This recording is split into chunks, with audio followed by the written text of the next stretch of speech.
Chapter 3. Startled, Talia instinctively grabbed the side of her shawl, partially veiling her face.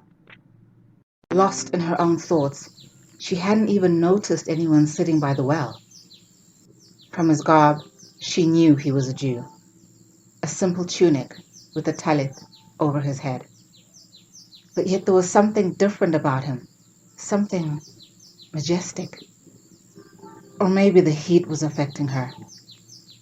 Whatever the case, what was he doing all the way here? And why did he just happen to be at the well the same time she was?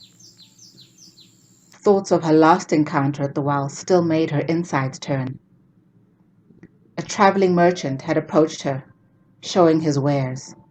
His intense perusal of her was unnerving. "Perhaps another time," she said, with a forced smile, lifting up her full pot, signaling the end of the conversation, she hoped. "Oh, come now," he said, placing his hand on her arm. "I'm sure a woman such as yourself can pay in other ways. You have quite the reputation in these parts," he added, digging his fingers into her arm, his dark, sinister eyes glistening. The realization of what he was suggesting made her gasp. Anger and fear rose up in her. Unsure of what his next move might be, she shoved the pot at him and ran off, the sound of broken clay and cursing behind her. All she wanted to do was hide, run and hide. When she got home and recounted the events to Jonas between sobs, he sat looking at her and said nothing for a long moment. He closed his eyes and ran his thumb along the bridge of his nose, as if trying to calm his emotions. What was he going to do? Was he thinking of ways to give that vile man what he deserved? Was he going to stand up for her?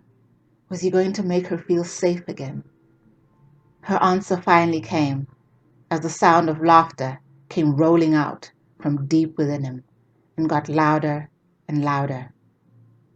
All Talia could do was just stand there, too broken to even be upset. When he had had his fill of laughter, he wiped the tears from his eyes and sighed. "Oh, Talia, a man pays you a compliment, and you run off like a little girl. You should be thanking the gods for making you so desirable, my sweet," his gaze moving over her from top to bottom. Come to think of it, his gaze turning cold, this home could have done with a few new trinkets. As she lay in bed that night, her hand kept rubbing the place on her arm the merchant had dug his fingers into. She couldn't seem to rub away the filth, the shame. It had taken some time for her to work up the nerve to go to the well again. Much to his chagrin, Jonas had had to ask his friend's daughter to collect water for them.